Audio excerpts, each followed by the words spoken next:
Le son du caillou, le son du bambou. Tiré du recueil de 120 contes zen, le bol et le bâton.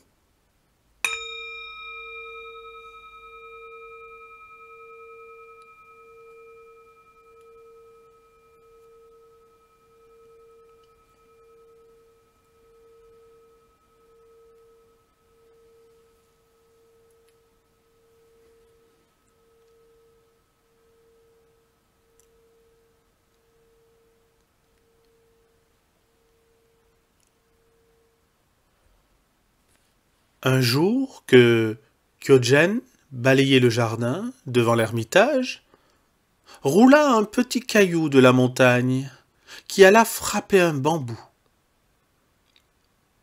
Par ce son, il s'éveilla et obtint le parfait Satori. Dans le Rinzai, on dit que le Satori arrive soudainement. Mais qu'est-ce que le Satori? Avant cette expérience, il gardait toujours un doute. Jour après jour, il n'était pas satisfait. Son maître, Isan, lui disait « Vous êtes intelligent, mais vous avez lu trop de sutras. Votre intelligence du zen provient de la mémoire des sutras. Vous ne pouvez obtenir le shio. Le shio est la transmission, la certification du maître au disciple. Essayez de revenir à la période de votre naissance alors que vous ne pouviez pas comprendre dans quelle direction étaient l'Est et l'Ouest et venez m'en parler. »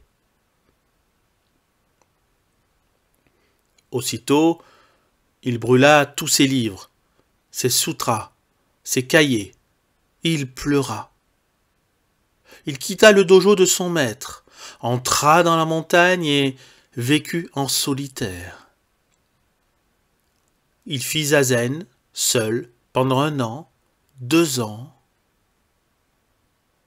Un jour, en entendant le son du bambou heurté par une pierre, il s'éveilla totalement, et ses doutes prirent fin. J'étais stupide jusqu'à aujourd'hui. Il composa un poème.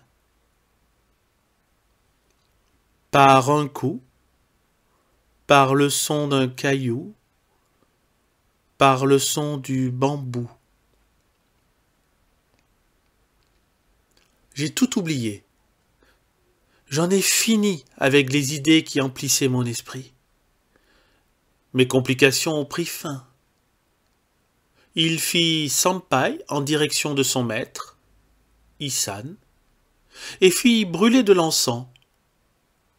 Il envoya son poème à son maître, lequel dit « Ce garçon, mon disciple, a compris. » Et il lui accorda le shio. Daishi fit un poème de cette histoire. Par le son d'un choc, il oublia tout son savoir. Il n'en est rien resté, le vide total, mais son satori ne dépendait pas de son cerveau. Il ne fut pas soudain. Il ne l'obtint pas par le bambou ou par le vent. Il ne faut pas dire qu'il obtint le satori à ce seul instant. Ce ne fut pas soudain.